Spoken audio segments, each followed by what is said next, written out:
क्या बात है बेटे? नहीं, कुछ नहीं। एक बात पूछनी थी। पूछो, क्या बात है? राहुल चाचा अच्छे इंसान है, नहीं? हाँ, अच्छे इंसान है बेटे। तो फिर चाचा और डैडी के बीच अनबन किस बात की? अब अरे, एक बात तो मैं तुमसे कहना ही भूल गई थी। जब तुम बाथरूम में थे ना, तो इंस्पेक्टर जोशी का फोन आया था तुम्हारे लिए। अभी तो सिर्फ फोन आ रहा है, लेकिन अगर ऐसी हरकतें चलती रही तो वो दिन दूर नहीं जब पुलिस आएगी और बाथरूम से हवालात तक ले जाएगी। फिर मुझे मत कहना। क्यों ऐसी बातें कर रहे हैं आप? क्योंकि ये कॉलेज इलेक्शंस के नाम से गुंडागर्दी करता रहता है। अपनी हिफाजत के लिए गुंडों से लड़ने को अगर आप गुंडागर्दी कहते हैं तो यही सही। खैर, हर आदमी का अपना अपना तरीका होता है सोचने का। ये तुम नहीं बोल रहे हो, तुम्हारा चाचा बोल रहा है। जुबान तुम्हारी है लेकिन शब्द उनकी। अब इसमें चाचा की बात कहाँ से आ गई? क्योंकि ये अपने सिद्धांतों, पैमानों और उसूलों के मसीहा राहुल दीवान से मिल के आ रहे हैं। जी हाँ, मिला था। और उन्होंने जरूर कहा होगा तुम इलेक्शन में खड़े हो जाओ। जी नहीं, शायद पहली बार आप दोनों ने एक ही जुबान में बात की। मेरे इलेक्शंस में खड़े होने से वो शायद आपसे ज्यादा नाराज हैं, लेकिन ठंडे तरीके से। इसमें भी उसकी जरूर कोई चाल होगी। लेकिन मैं इलेक्शंस में खड़ा रहूंगा। नहीं, तुम इलेक्शन में खड़े नहीं रहोगे। तुम अपने ऑफिस में अपने कुर्सी पर बैठोगे। जहां तक मुझे याद आता है डैडी, बचपन से आप यही सिखाते आए हैं कि अपने पैरों पे खड़े होना सीखो। आज मैं अपने पैरों पे खड़ा तो हो गया हूं, लेकिन आप चाहते हैं कि मैं आपके बताए हुए इशारों पे चलता रहूं। आज मेरा एक अपना नजरिया है, मेरा अपना सोचने का तरीका है। शायद मैं बड़ा हो गया हूं डैडी।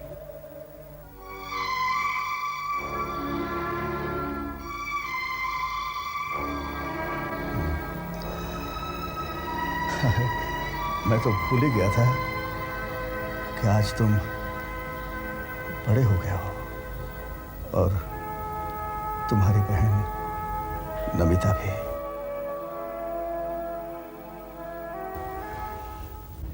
नमिता, तुम्हारा इतनी देर से घर लौटना अच्छी बात नहीं है। माँ, क्या ये पहली बार मैं घर लेट आई हूँ? नहीं, ये बात नहीं है, लेकिन आज पहली बार तुम्हारे पापा ने तुम्हें किसी लड़के के साथ आते हुए देखा है और तुम लोगों की कुछ बातें भी सुनी है। अब पापा जानना चाहते हैं कि ये लड़का कौन है और तुम्हारा। बस एक दोस्त माँ। हर बनने वाले रिश्ते की बुनियाद बेटे दोस्ती ही होती है। कभी कभी आपको कोई ऐसा मिलता है जो आपसे दोस्ती करना चाहते हैं और आप उससे मिलकर ये जानना चाहते हो कि क्या वो आपकी दोस्ती के काबिल है या नहीं। मुझे खुशी हो रही है ये देखकर कि तुम समझदार होती जा रही हो। अच्छा बताओ इस लड़के के बारे में कि वो कैसा है, कौन है? माँ, उस लड़के का नाम राजन शाह है। बहुत ही अच्छा लड़का है और मैंने फैसला किया है कि कोई भी फैसला करने से पहले ये बहुत अच्छी तरह से सोच समझ लेना कि तुम क्या कर रही हो, क्योंकि अक्सर तुम्हारे साथ ये हुआ है कि फैसला करने के बाद तुम्हें पता चलता है कि तुम्हारा फैसला गलत था। माँ, मुझे अपने आप पे पूरा भरोसा है और यही उम्मीद मैं आपसे भी रखती हूँ। तुम्हारे ये जज्बात मैं बहुत अच्छी तरह से समझ रही हूँ और अपनी जगह तुम्हारे जज्बात बिल्कुल सही हैं, लेकिन एक बात का ध्यान रखना बेटी, इस शहर के सबसे बड़े इंडस्ट्रियलिस्ट की बेटी हो तुम और आज जो तुम्हारी आइडेंटिटी है वो सिर्फ उनसे है। कभी भी कोई काम ऐसा मत करना जिससे तुम्हारे पापा को अपना सर झुकाना पड़े। कभी कभी मुझे बहुत डर लगता है माँ। किस बात का डर? पापा की पावर का और करण भैया के गुस्से का। लेकिन अगर लड़का अच्छा है तो किसी को कोई प्रॉब्लम नहीं होगी। अच्छा बताओ, लड़का और उसके पिताजी क्या करते हैं? अब तक माँ उसने डिसाइड नहीं किया कि उसे क्या करना है, पर उसके पिताजी बहुत पैसे वाले हैं। अच्छा, और पुलिस में है या शायद थे, मैं जानती नहीं। अगर पापा पूछे तो प्लीज आप यही बता दीजिएगा। मैं उनसे कुछ नहीं कहने वाली। क्यों? इसलिए कि ये सब बातें कहने के लिए मुझे भी तो हिम्मत जुटानी पड़ेगी ना।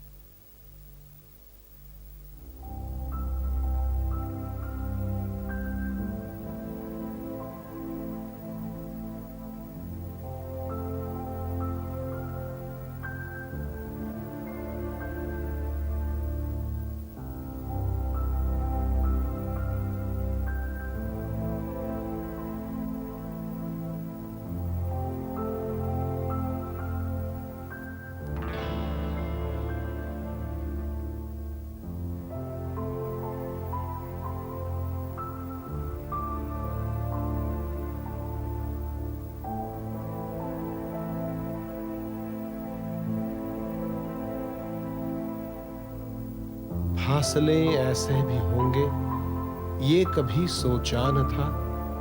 सामने बैठा था मेरे और वो मेरा न था। पहले करीब था कोई, अब दूरियां भी हैं।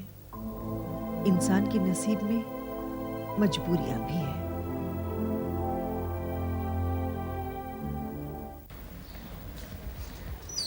अरे भाभी जी, आप यहाँ? अगर आप कहती तो मैं... आप हमारे घर आते? हुँ? मुझे पता था आप नहीं आएंगे, इसीलिए मैं आ गई। भाभी जी, आप बैठिए ना, हाँ प्लीज जी। प्लीज बैठिए।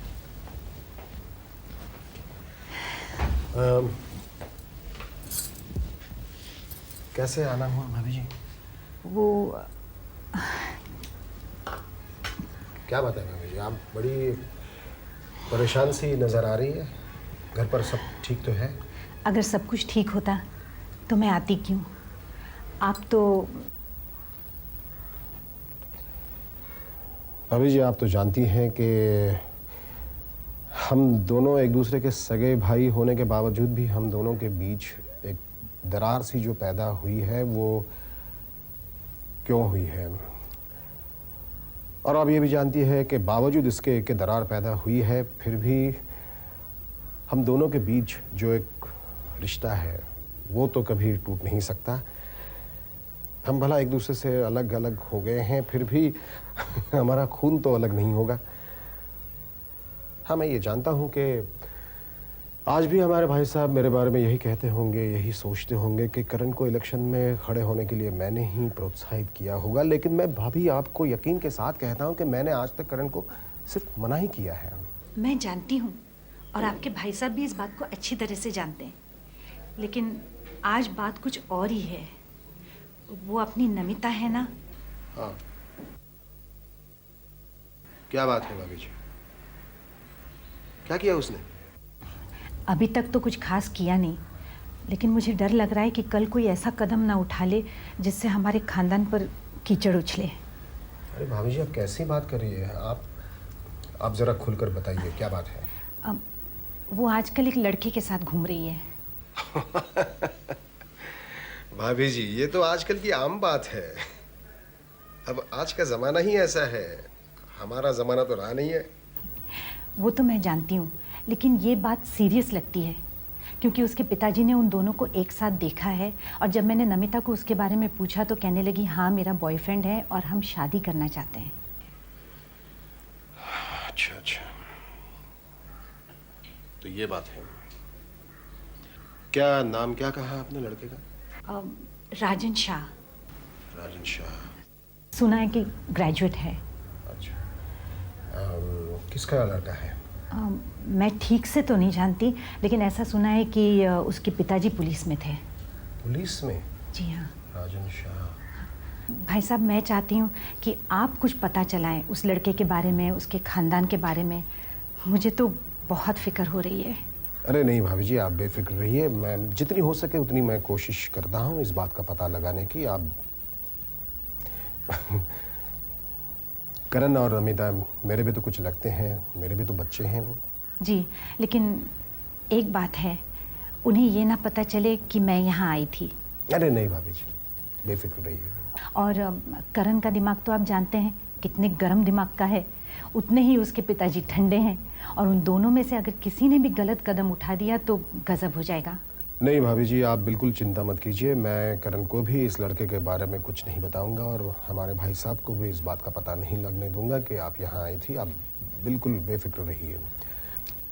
मुझे माफ़ कीजिए, मैंने अभी तक आपसे कुछ पूछा ही नहीं कि आप क्या लेंगी। कुछ ठंडा, चाय, कॉफ़ी कुछ? नहीं नहीं, ऐसी कोई बात नहीं है। मेरी तो आजकल भूख और प्यास सब खत्म हो गई है। मैं अब चलती हूँ। चलो, मैं आपको बाहर तक छोड़ने आता हूँ। नहीं नहीं, आप बैठिए, मैं जाती हूँ। अच्छा, एक मिनट। अच्छा अच्छा भाभी जी। अच्छा।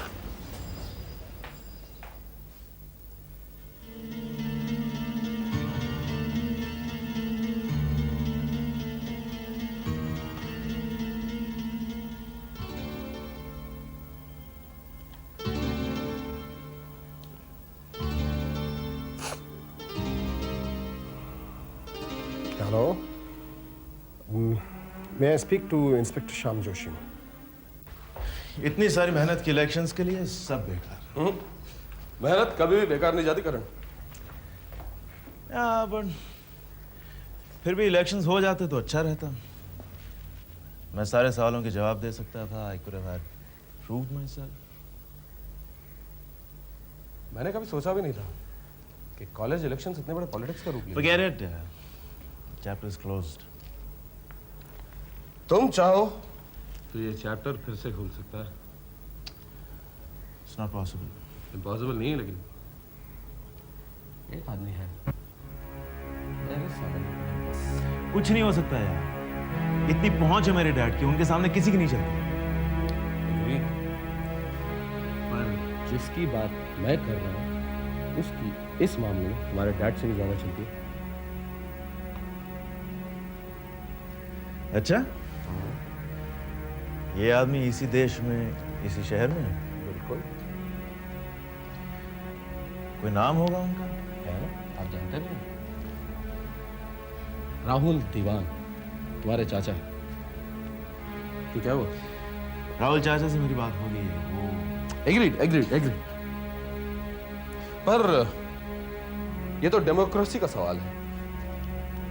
तुम इलेक्शंस में नहीं खड़े रहो, ये उनकी पर्सनल राय है। But what about general?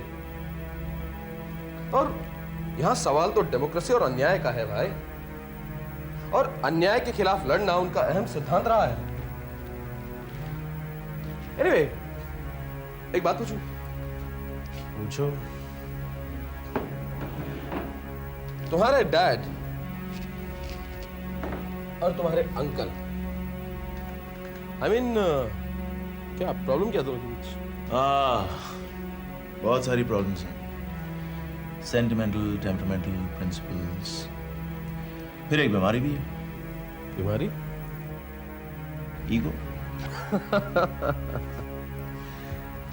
जब इंसान कामयाब हो जाता है तब उसके पास बहुत सारा पैसा आ जाता है और इंसानी फितरत होती है कि वो उस पैसे को पार समझने लगता है और वहां उनसे लग जाती है बीमारी ईगो की। सक्सेसफुल तो तुम्हारे चाचा भी हैं और उनके पास पावर भी है, मीडिया की, कलम की। शायद यही बात डैडी को अच्छी नहीं लगती। हो सकता है। एनीवे, तुम्हारी अपने चाचा के साथ रिलेशनशिप कैसी है? बिंदास। I mean, we are like friends. I like him. He likes me. मैं जब चाहे जा सकता हूँ। कभी भी? तो चलो। अभी? अभी। चलो। देखिए, मुझे सिर्फ इतना मालूम है कि आपको अपने अखबार में हमारे इलेक्शंस के मुद्दे को उठाना होगा। हमें उम्मीद है कि मैनेजमेंट को इलेक्शंस उसके बाद करनी पड़ेंगे। करण, मेरे ख्याल में बेहतर ये होगा कि तुम इन इलेक्शंस को भूल जाओ। Not again. क्यों? क्योंकि आपका भतीजा हूं। आपके अखबार को एक कॉमन आदमी का अखबार माना जाता है। ऐसा मानते हैं कि उसमें आम आदमी की शिकायतें और उसकी प्रॉब्लम्स को खास जगह दी जाती है। तो आप ये मान के चलिए कि आपके सामने आपका भतीजा नहीं बैठा है, एक आम स्टूडेंट बैठा है जो अपनी प्रॉब्लम्स आपको बता रहा है। देखो करण, आज की तारीख में ये कॉलेज के इलेक्शंस आज की गंदी राजनीति का हिस्सा बन चुके हैं और मैं यकीन के साथ कहता हूं कि ये गंदी बीमारी कल हमारे स्कूलों तक पहुंचने वाली है। यहां तक के यहाँ के नर्सरी, यहाँ के किंडरगार्टन के, केजी के स्टूडेंट्स भी अपनी अपनी यूनियंस बनाएंगे। अगर पॉलिटिक्स इतनी ही बुरी है तो हमारे देश को पॉलिटिशियंस ही क्यों चला रहे हैं? तो चलाते हैं, खुद नहीं चल पाते हैं फिर भी देश को चलाते हैं। मालूम नहीं कब खुद गिर पड़ेंगे, देश को चलाते हैं। लगता है तुम आजकल अखबार नहीं पढ़ते हो, शायद टीवी भी नहीं देखते हो। मैं तुम्हें क्या बताऊं आज के पॉलिटिशियंस के बारे में? मैं क्या बताऊं तुम्हें? आज के हमारे देश के पॉलिटिशियंस किसी को ये भाषा आती है तो किसी को ये भाषा नहीं आती है, किसी को ये फला भाषा समझती है तो किसी को नहीं समझती है, किसी को इस भाषा पर गर्व है, दूसरे को विद्रोह है, उसके स्टेट में ये भाषा नहीं चाहिए कहते हैं। कुछ लोग ऐसे भी हैं कि उनको कोई भी भाषा नहीं आती है, यहां तक के शपथ नहीं पढ़ पाते हैं ये पॉलिटिशियंस। कहीं भी एक विचार नहीं है, एक भाषा नहीं, एक सोच नहीं। और रोज देखो तो कोई ना कोई एक नया नेता जेल यात्रा पर निकल चुका है। मेरा भारत महान, ऐसे ट्रकों के पीछे लिखने से कोई देश महान नहीं होता है। मेरा भारत महान। मगर अंकल फिर भी करण तो आपके ही उसूलों और आदर्शों को अपनाए हुए है। ये आपका ही अपना जवान आईना है।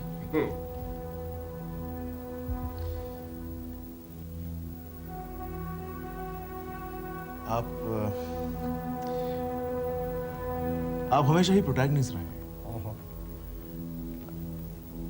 बचपन से I have always seen you as a lone crusader. अन्याय के खिलाफ या करप्शन के खिलाफ या राजनीति में गुंडाइज्म के खिलाफ अगर कोई भी आवाज बुलंद रही है तो सिर्फ आपकी है। अब देखो, तुम ही देखो, खुद ही अपने सारे सवालों के जवाब देते जा रहे हो। देखो, हर इंसान की सोच एक जैसी नहीं हो सकती। अगर बदलाव लाना है तो किसी न किसी को तो आगे आना ही होगा।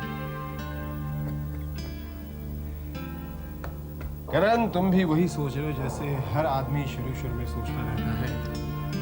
बाद में उसे पता चलता है कि वो एक ऐसी गाड़ी में बैठ गया है जिस गाड़ी में बैठा हर मुसाफिर एक ही मकाम पर जा रहा है, और ये गाड़ी तुम्हें इस रफ्तार से ले जाती है कि तुम्हारे बहुत चाहने पर भी तुम उससे निकल नहीं पाते।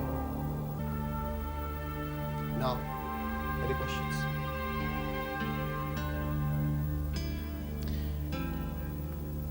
मेरे लिए ये इलेक्शंस बहुत जरूरी हैं और मैं पीछे नहीं हट सकता।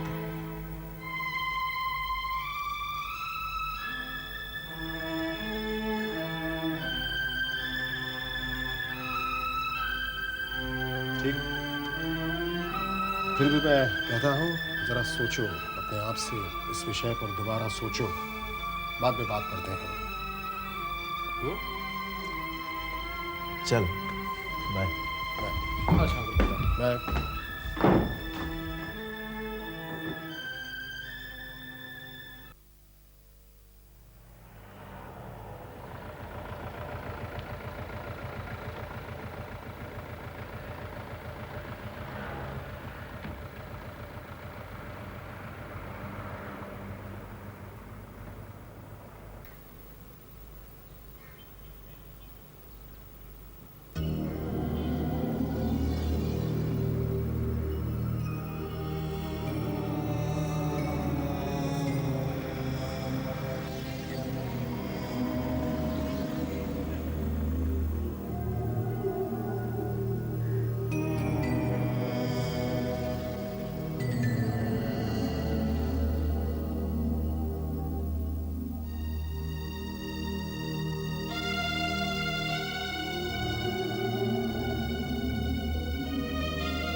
अनुराधा, तुम? नमस्ते भाभी।